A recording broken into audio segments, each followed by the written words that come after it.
ତେଣୁକରି ସେଇ ଝିଅଟି ଫେରିଛି, ମନ ମୋର ଟିକେ ଥୟ ଧରିଛି।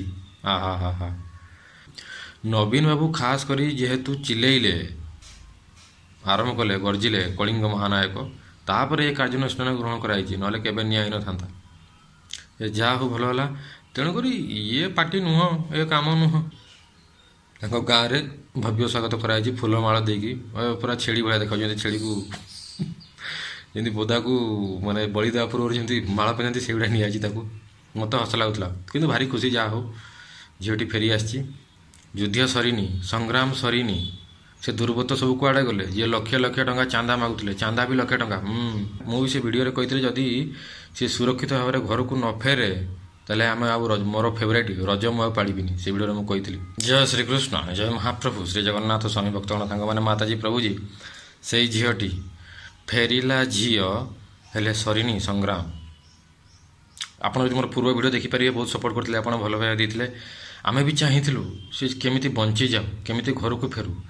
ଏତେ ଗୁଡ଼ିଏ ଦଫା ତୁମେ ଲଗେଇଲ କେମିତି? ଯେ ଦୁର୍ବୃତ୍ତ ସବୁ ଏତେ ଗୁଡ଼ିଏ ଦଫା ଲଗେଇଥିଲେ କେମିତି? ମୋତେ ଆଶ୍ଚର୍ଯ୍ୟ ଲାଗୁଛି। କାମୁଡ଼ି ଦେଲା, ରାମ୍ପୁଡ଼ି ଦେଲା, ମାନେ ନନ୍ ଆଭେଲେବୁଲ୍ ୱାରେଣ୍ଟ। ଯେମିତି ଆତଙ୍କବାଦୀ, ସନ୍ତ୍ରାସବାଦୀ, ମାଓବାଦୀ ତ ଚାଲ ଗୋଟେ ଲେଭେଲରେ ଅଛନ୍ତି। ଯେମିତି ମାନେ କିଛି ମାନେ ବଡ଼ କାଣ୍ଡ କରି ପକାଇବ, ତାକୁ ନେବା ପାଇଁ ଦେଉନଥିଲେ। ମାନେ ହସ୍ପିଟାଲକୁ ତାକୁ ଠିକ୍ ସେ କରିନଥିଲେ, ହସ୍ପିଟାଲରୁ ବାହାର କରିଦେଇକି ପୁଣି ଆଉଥରେ ନେଇଯାଉଥିଲେ ଜୁଡ଼ିସିଆଲ ସିଷ୍ଟମ୍ କଷ୍ଟଡି ଭିତରକୁ। ମାନେ କ'ଣ ଏମିତି ଭୁଲ କରି ପକାଇଥିଲା କି ସିଏ? ତାକୁ ମାନେ ମାରିବାର ପୁରା ଷଡ଼ଯନ୍ତ୍ର ହୋଇଥିଲା। ଆରେ କେହି ନୁହଁ ଆଜ୍ଞା, ସେ ଝିଅଟି ସ୍ୱର ଉତ୍ତୋଳନ କରିଥିଲା। ପ୍ରତିଟି ଆମ ଘରର ପ୍ରତିଟି ଭଉଣୀ, ମା, ତାଙ୍କୁ ତା ଭିତରେ ଦେଖାହେଉଥିଲା ମୋତେ। ଯଦି ସିଏ ସୁରକ୍ଷିତ ନୁହଁ ନ୍ୟାୟ ପାଇଁ ସ୍ୱର ଉତ୍ତୋଳନ କରିକି, ତାହେଲେ ଆମେ ସମସ୍ତେ କେମିତି ସୁରକ୍ଷିତ ରହିବା? ଝିଅଟି ପଳାଇଲା, କିନ୍ତୁ ସଂଗ୍ରାମ ସରିନି। କେଉଁଥିପାଇଁ ହେଲା ଜାଣିଛନ୍ତି? ପ୍ରଥମ ହେଉଛି ଇଏ ସୋସିଆଲ ମିଡ଼ିଆ। ମାନେ ଭୁଲି ଯାଇଥିଲେ, ସେ ଦୁର୍ବୃତ୍ତ ସବୁ ଭୁଲି ଯାଇଥିଲେ ଯେ ଏଇ ଝିଅଟି ରେକର୍ଡ଼ କରୁଛି। ମୂର୍ଖ ନୁହଁ ଇଏ। ତା ସେଫ୍ଟି ପାଇଁ ସେ ରେକର୍ଡ଼ କରୁଥିଲା। ରେକର୍ଡ଼ କରି ସାରିଲା ପରେ ଯେତିକି ସବୁ ଭାଇରାଲ୍ ହେଇଛି, ବାରମ୍ବାର କୁହାଗଲା ପରେ କିଛି ଦିନ ପରେ ଯାଇକି ସେ ଫୋନ୍, ତାର ଯେଉଁ ଛଡ଼େଇ ନିଆଯାଇଥିଲା ଫୋନ୍, କେତେ କଷ୍ଟରେ ସେ ରଖିଥିଲା ହାତରେ, ତାର ଛଡ଼େଇ ନିଆଯାଇଥିଲା। ତାକୁ ଏବେ ଚେକଅପ୍ କରାହେଲା। ଫୋନ୍କୁ ଚେକ୍ କଲା ପରେ ଜଣାପଡ଼ିଲା ଯେ କ'ଣ ଭିଡ଼ିଓ ସବୁ ହେଇଛି। ଭୁଲ କିଛି ନାହିଁ, ସେ ଝିଅର କିଛି ଭୁଲ ନାହିଁ। ଆଉ ସେ ସ୍ତ୍ରୀ ଲୋକଟି ମିଳୁନାହିଁ ଯିଏ ତା ବିପକ୍ଷରେ କହୁଥିଲା। ଏମିତି ସ୍ତ୍ରୀ ଲୋକକୁ ଦୂରୁ ଜୁହାର। କେମିତି ବଞ୍ଚିଛି ସେ ସ୍ତ୍ରୀ ଲୋକଟି, ତା ଫଟୋଟା ମୁଁ ଖୋଜିକି ପାଇଲେ ତ ଲଗେଇଦେବି ଏଇଠି। ଆମରି ଘରର ସେ ଝିଅ ଆଜ୍ଞା, ଆମରି ଘରର ଭଉଣୀ ସିଏ। ଯଦି ସିଏ ସୁରକ୍ଷିତ ନଥିଲା, ଆମେ ଭାବିପାରିବା କେମିତି ଯେ ଆମ ଘରେ ଯେତିକି ଅଛନ୍ତି ସମସ୍ତେ ସୁରକ୍ଷିତ ରହିବେ? ଭୁଲ ତ କିଛି କରିନି ସିଏ, ଠିକ୍ ଠାକ୍ କରିଥିଲା। ମୁଁ ବି ସେ ଭିଡ଼ିଓରେ କହିଥିଲି ଯଦି ସିଏ ସୁରକ୍ଷିତ ଭାବରେ ଘରକୁ ନ ଫେରେ ତାହେଲେ ଆମେ ଆଉ ମୋର ଫେଭରାଇଟ୍ ରଜ ମୁଁ ଆଉ ପାଳିବିନି। ସେ ଭିଡ଼ିଓରେ ମୁଁ କହିଥିଲି। ଯାହା ହଉ ଫେରି ଆଇଲା। ମହାପ୍ରଭୁ ଶ୍ରୀ ଜଗନ୍ନାଥଙ୍କର ଆଶୀର୍ବାଦ ଆଉ ତାର ପୂର୍ବଜନ୍ମର କର୍ମ ହିସାବରେ, ସିଏ ସଂସ୍କାର ହିସାବରେ ସେ ତ ଫେରି ପଳାଇଛି। କିନ୍ତୁ ଯୁଦ୍ଧ ସରିନି, ସଂଗ୍ରାମ ସରିନି। ସେ ଦୁର୍ବୃତ୍ତ ସବୁ କୁଆଡ଼େ ଗଲେ? ଯିଏ ଲକ୍ଷ ଲକ୍ଷ ଟଙ୍କା ଚାନ୍ଦା ମାଗୁଥିଲେ, ଚାନ୍ଦା ବି ଲକ୍ଷେ ଟଙ୍କା। ତାଙ୍କ ଉପରେ କିଛି କାର୍ଯ୍ୟାନୁଷ୍ଠାନ, ଆଇନଗତ କାର୍ଯ୍ୟାନୁଷ୍ଠାନ ବର୍ତ୍ତମାନ ପର୍ଯ୍ୟନ୍ତ ନିଆ ହେଇନି। ଇଏ ହେଉଛି ଡବଲ ଇଞ୍ଜିନ୍ କଥା ହେବା ନେକ୍ସଟ ଭିଡ଼ିଓ ଯେତେବେଳେ ମୁଁ କହିବି ଯେ କ'ଣ କ'ଣ ସବୁ ଭୁଲ ତ୍ରୁଟି ହେଇଛି ସ୍କୁଲଙ୍କ ପରୀକ୍ଷାରେ, ଭାରି ମଜା ହେବ। ସେଥିରେ ମୁଁ କହିଛି ଯେ ଶୁଣଲୋ ସଖୀ, କୁକୁଡ଼ା ଆମର ଜାତୀୟ ପକ୍ଷୀ। ବା ଯେଉଁ ଜ୍ଞାନ ଭତ୍ତା କହିଥିଲେ, ମଜା ଲାଗିବ। କିନ୍ତୁ ଆଜ୍ଞା ବଞ୍ଚିଲା କେମିତି ଜାଣିଛନ୍ତି? ପ୍ରଥମ ହେଉଛି ସୋସିଆଲ ମିଡ଼ିଆ, ତାର ଆୱାରନେସ୍ ଫାଷ୍ଟ। ସିଏ ଭିଡ଼ିଓ କରିଥିଲା, ସ୍ୱର ଉତ୍ତୋଳନ କରିଥିଲା। ସୋସିଆଲ ମିଡ଼ିଆ ଯେହେତୁ ଏତେ ପାୱାରଫୁଲ୍ ଥିଲା। ତାପରେ ହେଉଛି ଏମାନେ ଭୁଲ କଲେ ନା, ଏମାନେ କ'ଣ ବିନା କିଛି ନିୟମ ନ ନେଇକି ଖାଲି ପାୱାରକୁ ଭାବିକି ଦୁର୍ବୃତ୍ତ ଯେତିକି ଭିଡ଼ିଓ ଆଉ ସେ ଯିଏ, ସେମାନେ ତାଙ୍କୁ ଭୁଲ ଭାଲ ଦଫା ଲଗାଇଦେଲେ। ଆଶ୍ଚର୍ଯ୍ୟ ଯିଏ ହେଲେ ହେଇଯିବ, ଛୋଟ ଛୁଆ ବି। ଆରେ ତାକୁ ନନ୍ ଆଭେଲେବୁଲ୍ ୱାରେଣ୍ଟ କେମିତି ବାହାର କରୁଛ ତମେ? ତେଣୁକରି ସେଇଠି ଆଖି ଟେରା ହେଇଗଲା ସମସ୍ତଙ୍କର, ଆଖି ବଡ଼ ହେଇଗଲା, ନଜର ପଡ଼ିଲା ସେଇପଟେ ଯାଇକି। ସବୁ ଲୋକ ଧଳା ସାର୍ଟ ପିନ୍ଧିବେ, ଜଣେ କଳା ପିନ୍ଧିଥିଲେ ନଜରଟା ସେପଟେ ଯିବନି? ସେଇଭଳିଆ ଆଜ୍ଞା, ବିନା ନିୟମ କାନୁନ ତୁମେ ସେ ଏମିତି କ'ଣ କରିଥିଲା କି? ତେଣୁକରି ପ୍ରୋବ୍ଲେମଟା ସେଇଠି ହେଲା। ଏମାନେ ଭୁଲ କରିଦେଲେ, ଯେଉଁ ଭୁଲ ଭାଲ ସବୁ ଲଗାଇଦେଲେ ତାପରେ ଦଫା, ସେଇ ତ ପ୍ରୋବ୍ଲେମ୍ ହେଲା ତାଙ୍କୁ ଆଉ। କିନ୍ତୁ ଏବେ କହିବା କଥା ଯେ ସେମାନେ ସବୁ କୁଆଡ଼େ ଗଲେ। ଆଉ ଫୋର୍ଥ ଜିନିଷ ହେଉଛି ଯେତିକି ବିପକ୍ଷ ଦଳର ନେତା ଆଉ ମନ୍ତ୍ରୀ ଆଉ ଯେତିକି ସଦସ୍ୟ ପାର୍ଟିର ସବୁ ଆସିକି ବାରମ୍ବାର କଲେ, ତାଙ୍କର ନିଜ ସରପଞ୍ଚ ଦଳ, ଆଉ ସବୁଠୁ ବଡ଼ ହେଉଛି ବିଜେଡ଼ି। ପୁଣି ବିଜେଡ଼ି ଆମ ନବୀନ ବାବୁଙ୍କର ଯେତିକି ଦଳ ଆସିଥିଲେ କେତେ ଇମ୍ଫୋସାଇଜ୍ କରୁଛନ୍ତି ଦେଖନ୍ତୁ। ଯେତିକି ସ୍ତ୍ରୀ ଲୋକ ଥିଲେ ବିଜେଡ଼ିର ମ୍ୟାକ୍ସିମମ୍ ସ୍ୱର ଉଠେଇଛନ୍ତି।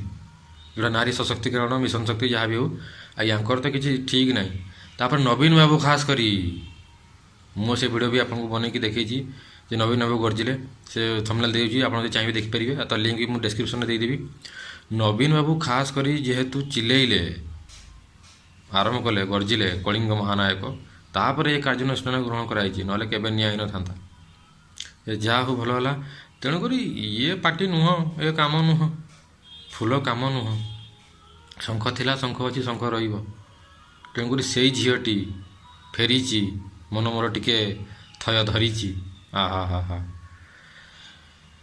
कहीं नुहे आज्ञा आम घर माँ आम घर भौणी घर जे भी स्त्री लोक अच्छा से सी आउ किए से इमेज नहीं कि सी जाइला माने प्रतिनिधित्व करने जनता तरफ से स्वर उत्तोलन करता निजपाई नुह पैसा पत्र मिलनी ये नहीं सी नहीं तेणु जल्दी जो जो मैंने अच्छा जो दुर्वृत्त जल्दी धरिकी शुणाणी केबे हम कौन दफा लगे जेल जीवे फाइन देवे जहाँ भी करेंगे मु तो कहया कथा एम बहिष्कार करा रस्टिकेट करा पदरु पद छड़े निया हो बास सैला कथा पावर पड़े दम पड़ेब पावर नहीं पार कि मत कहीं लगे पावर भी नहीं पारे तुम पद नहीं पारे नहीं मुझे जानी भरोसा अच्छी मोर पूरा भरोसा अच्छी ये सरकार उपर संपूर्ण भरोसा अच्छी हाँ हाँ हाँ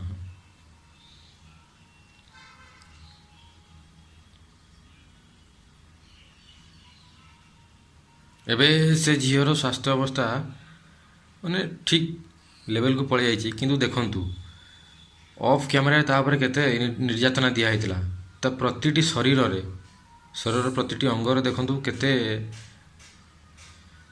जगार क्षत कराई आघात कराई आपण आम घर झील होता आम सही था ये जिनस बर्तमान स्वागत कराई जहाँ भी गाँव में भव्य स्वागत कराई फूलमाला देकी पूरा छेड़ी भाया देखा छेड़ी को जमी बोदा को माने बलि देवा पूर्व जमी माला पहनती से गुड़ा नहीं मत हस लगुला कि भारी खुशी जहाँ हो झीटी फेरी आसी रज तो आमर एथर खराब गला असुविधा किसी ना किंतु जा हो जो सोशल मीडिया पावर आमर बीजेडी पावर बोली ओडिशा रे थिला बोली बंचीगला ना ये से जो सिक्किम नागालैंड आ बिहार जो जंगल राज फसी जाता से प्योर फसी जाता मुझे कौच आम ओडिशा को आम बंचेक रखीचे ये चलो 3 नंबर वर्ष स्टार्ट है आउ 2 वर्ष अच्छी 2029 नवीन बाबू फेरी आस आम रेडी अच्छु तुम भी रेडी थी कहीं पंचायत इलेक्शन पे हाँ एपटे पंचायत इलेक्शन आरंभ होलानी से वीडियो आनिबा आउ पौर निर्वाचन ए दुटा तो कौन ए दुटा भी नवीन बाबू आमर बीजेडी पूरा अंटा भिड़लानी आपण मैंने पूरा सपोर्ट करूँ आम ओडिशा को बंचेक रखु ओडिशा उठिब जी डाउन हो जाता 2 वर्ष 2.5 वर्ष भितर 3 वर्ष भितर पुणी उठा आउे जो स्वप्न आम देखते 2036 ओडिशा आमर 100 वर्ष हो ओडिशा को किसी जी लेवल ओडिशा को नंबर वन राज्य रखाई से नंबर 1 से रहू आम कहीं तलू करवा आ जो सिस्टम कले नंबर 1 कौन ओडिशा टॉप 30 जो 30 राज्य अच्छे टॉप 10 रे भी रही जय श्री कृष्ण जय महाप्रभु श्री जगन्नाथ स्वामी।